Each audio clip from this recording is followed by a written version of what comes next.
Welcome my students. Now we'll read about the heating effect of current.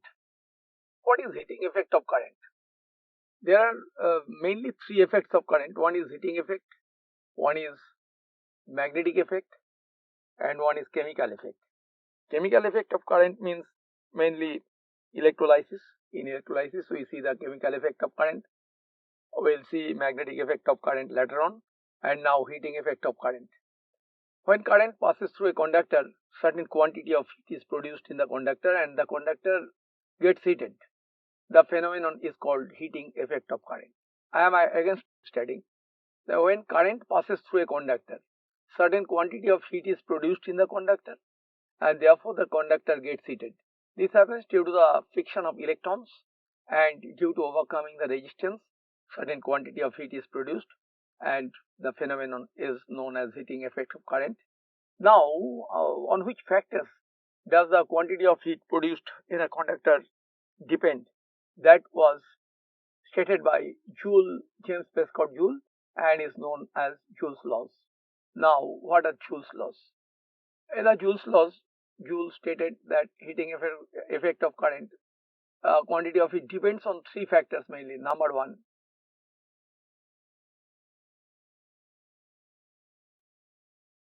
strength of current.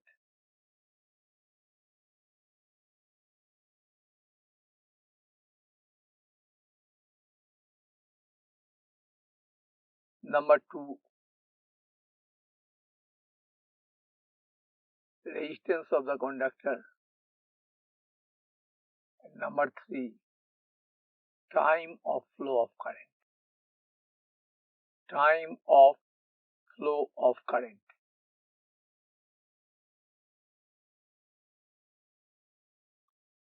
Strength of current is denoted by I, resistance is denoted by R, and time is denoted by small t. Now in the first law, it was stated by Joule that resistance and time of flow of current, these two factors remaining unchanged, the quantity of heat produced in a conductor H is directly proportional to the square of the current passes through the conductor. So H proportional to I square when R and T are constant.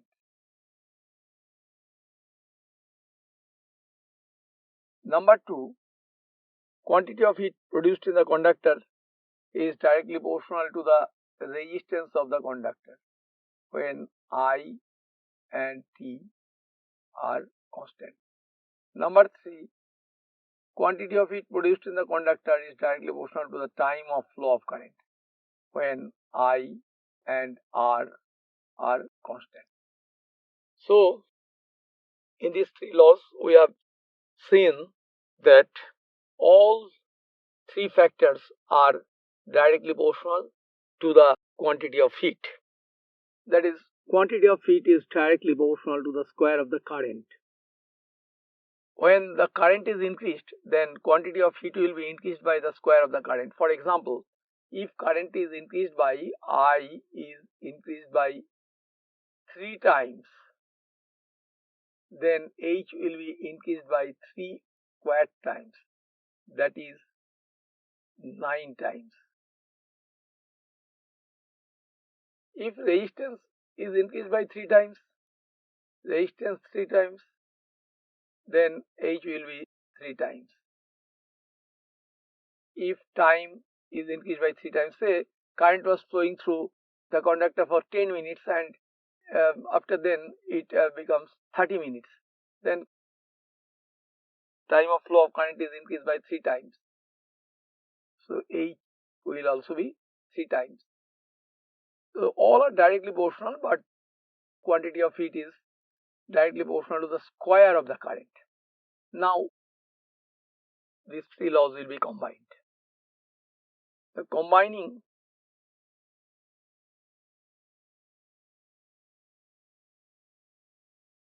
the above laws,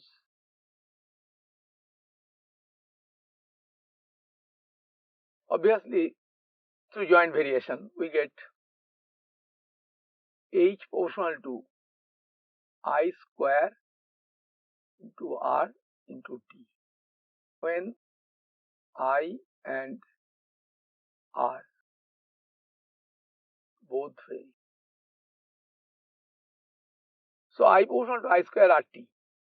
That is, if I is increased by 3 times, then I square will be 9 times, R is increased by 3 times, and T is increased by 3 times. So 9 into 3 into 3, that is 81 times. Heat will be 81 times. Now, or H equal to I square RT by J, where J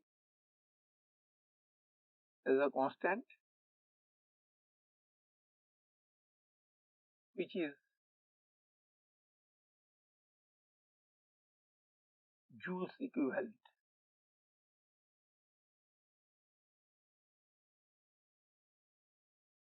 of heat. So H equal to I square RT by J. This J is Joule's equivalent, and the value of J in CGS system, J equal to 4.2 into 10 to the power 7 arc per calorie, that is 4.2 joule per calorie. And in SI, J equal to 1 joule per joule, that is 1. So if the quantity of heat is measured in calorie, it will be I square RT by 4.2 calorie. And if it is measured in joule, it will be I square RT joule. So H equal to I square RT by 4.2. When we are measuring it in calorie, then I square RT by 4.2 calorie. And when it is measured by joule, H equal to I square RT joule, direct I square RT. And if we calculate I ampere current passes through a conductor having resistance R ohm for T seconds, then the quantity of work done is I square RT joule. And you know from the law of thermodynamics that 1 joule of work is equivalent to 1 joule of heat, or vice versa. So if I square RT joule of work is done through a flow I ampere current through a resistance R ohm for T seconds, then I square RT joule of work is done, and therefore I square RT joule of heat will be produced. And this is about the generation of heat in a conductor when current passes through the conductor, which is known as heating effect of current. Thank you, my students. For testing your understanding of this lesson and more videos, log on to www.tubelessons.net.